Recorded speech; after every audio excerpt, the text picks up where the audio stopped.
Hello again. We're just bulk filming. And hoping that comes out, you know, good. So, welcome back to my channel. My name's Lauren, and for today's video, I have my trans rights readathon TBR.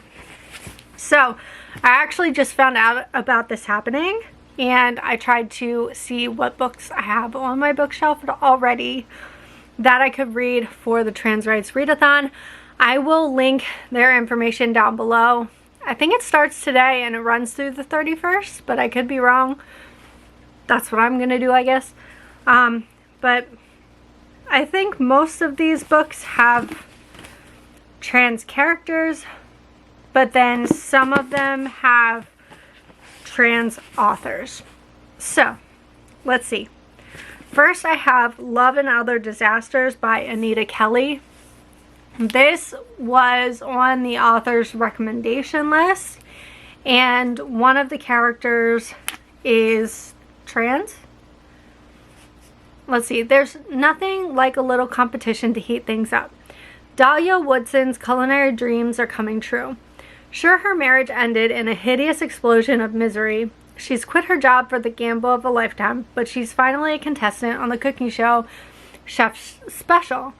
Now all Dahlia has to do is not fall on her face more than once, make the best food of her life, and try not to get distracted by her hot, incredibly dishy competition.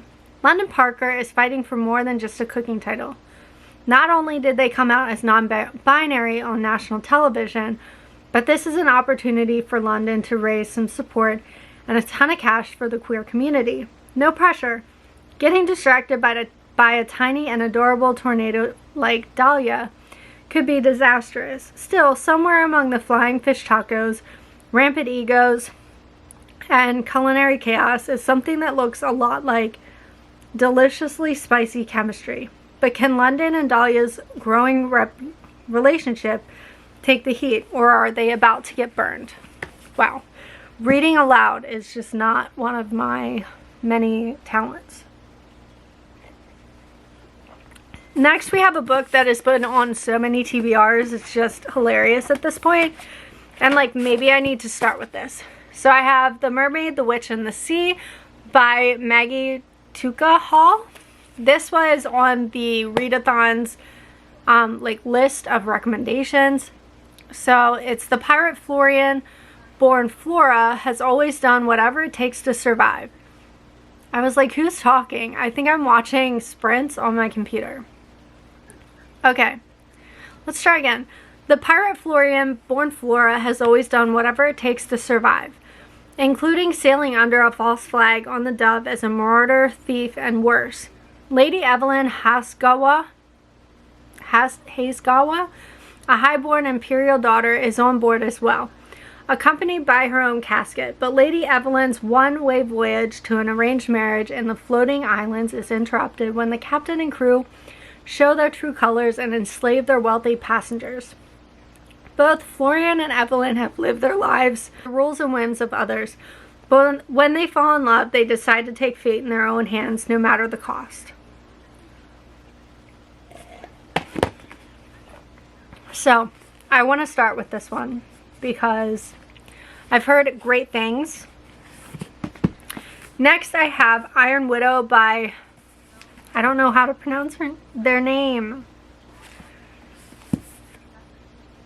I should have researched that before the video. But nonetheless, I have Iron Widow. And this is an Illumicrate version. It's one of the first Illumicrate books I got. Does it have a year? No.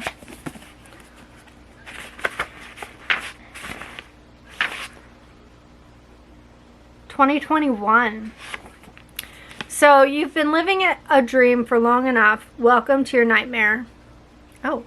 The boys of Hoaxai dream of the celebrity status that comes with piloting chrysalises, giant transforming robots that battle the aliens beyond the Great Wall. Their female co-pilots are expected to serve as concubines and sacrifice their lives. When 18-year-old Zedian offers herself as a concubine pilot, her plan is to assassinate the ace male pilot responsible for her sister's death.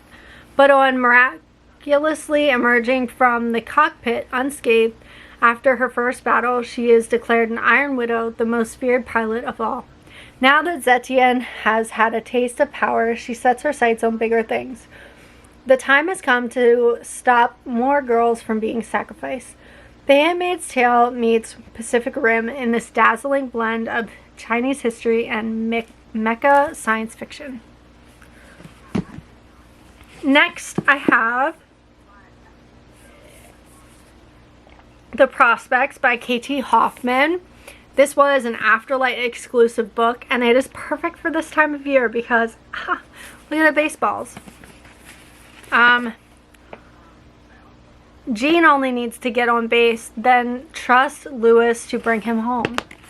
And look at the dog. OMG. So, enemies, rivals, teammates. It's going to be a hell of a season. Jean Luscio is content to play in the minor leagues. He's seen teammates get their big breaks.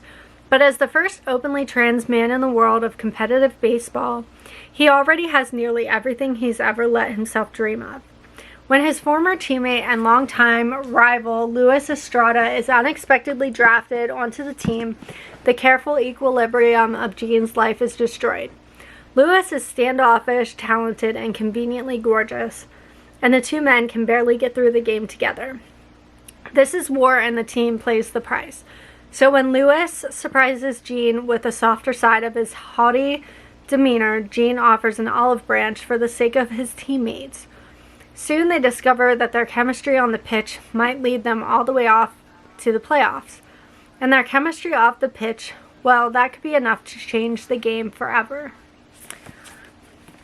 Also, look at the little tattoo.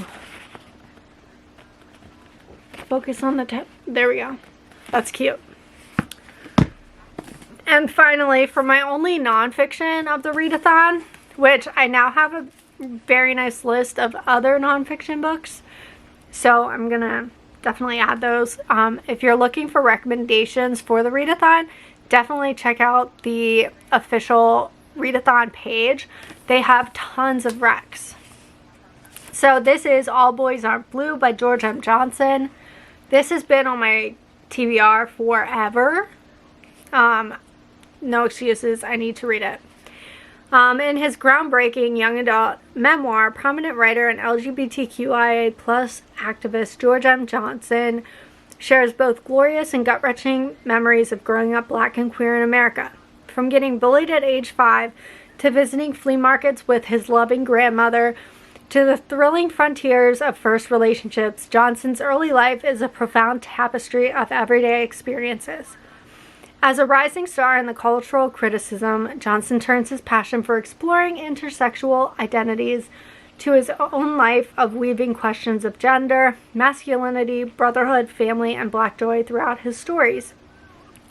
Posing the same questions to the reader, he invites us to consider what social influences have governed our own lives.